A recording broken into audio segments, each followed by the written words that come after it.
supposing that I say to you, each one of you is really the great self, the Brahman. And you say, well, all you've said up till now makes me fairly sympathetic to this intellectually, but I don't really feel it.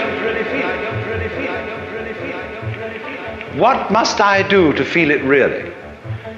My answer to you is this. You ask me that question because you don't want to feel it really. You're frightened of it. And therefore what you're going to do is you're going to get a method of practice so that you can put it off. So that I can say, well, I can be a long time on the way getting this thing. And then maybe I'll be worthy of it after I have suffered enough. See, because we are brought up in a social scheme whereby we have to deserve what we get. And the price that one pays for all good things is suffering. But all of that is precisely postponement, because one is afraid here and now to see it.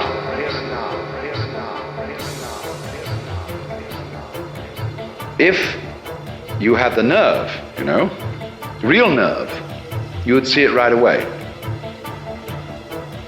Only that would be, when one feels you shouldn't have nerve like that. Why, that would be awful. That would be, that wouldn't do at all. Because after all, I'm supposed to be poor little me. And I'm not really much of a muchness. And I'm playing the role of being poor little me. And therefore, in order to be something great, like a Buddha or a Jivan Mukta, one liberated in this life, I ought to suffer for it. So you can suffer for it. There are all kinds of ways invented for you to do this.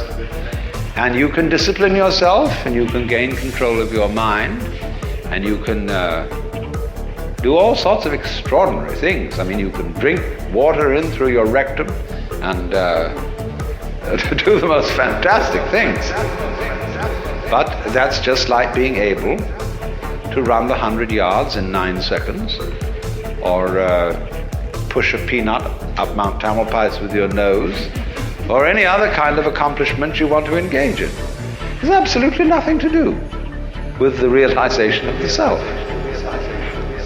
The realization of the self fundamentally depends on coming off it. The sort of, when we say to people who put on some kind of an act, we say, oh, come off it. And some people can come off it. They laugh and say they suddenly realize, they were making fools of themselves, and they laugh at themselves and they come off it.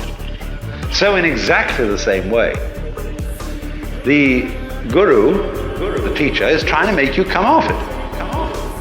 Now, if he finds he can't make you come off it, he's going to put you through all these exercises, so that you, at the last time, when you've got enough discipline, and enough suffering, and enough frustration, you'll give it all up and realize you were there for the beginning and there was nothing to realize.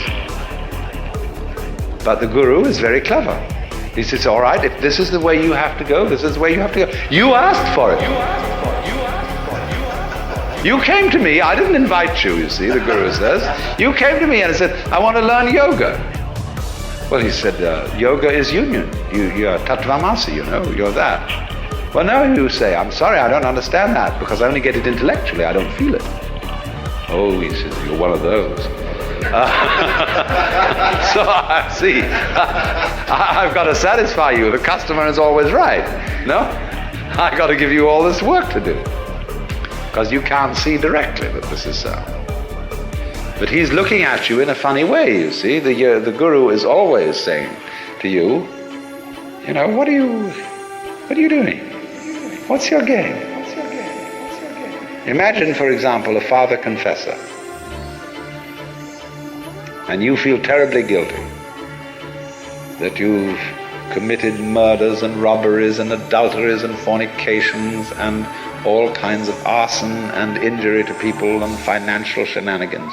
And you go to this man and say, I am a terrible sinner. He says, really? He said, I have murdered somebody. He said, how many times?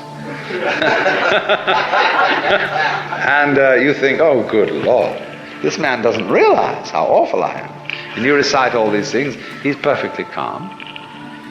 And then you say to him, well, you don't seem to be very shocked. Well, he said, you haven't confessed any serious sins.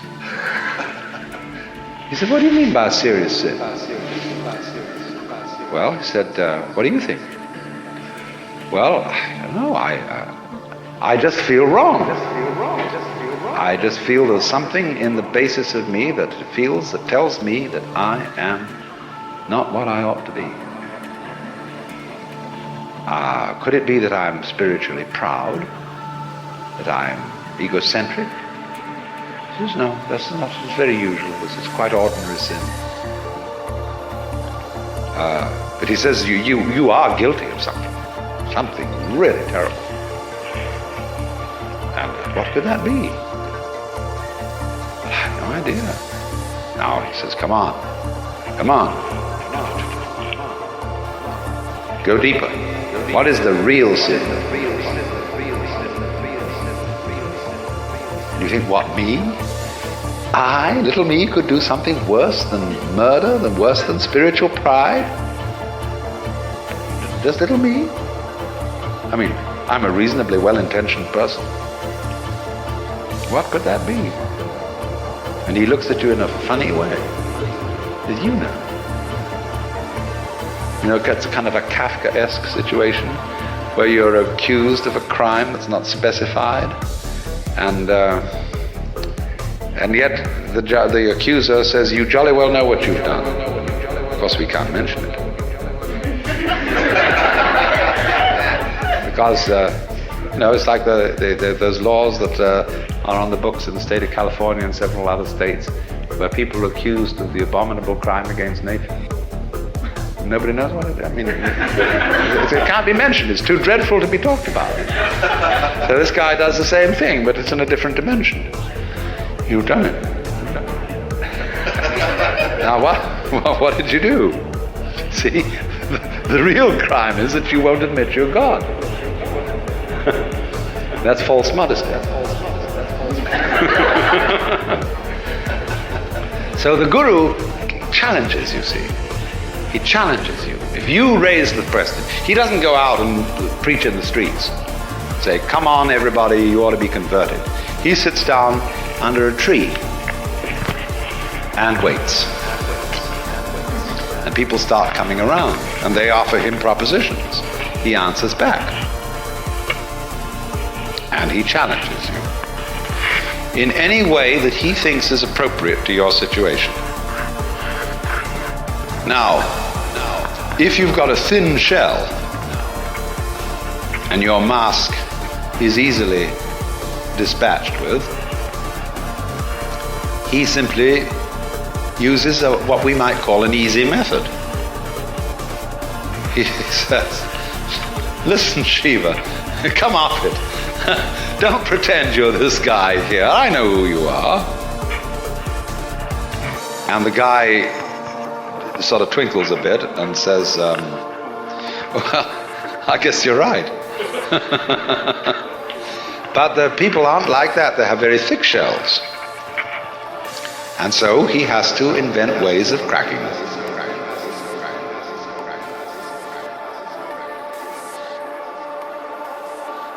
And so he has to invent ways of cracking them.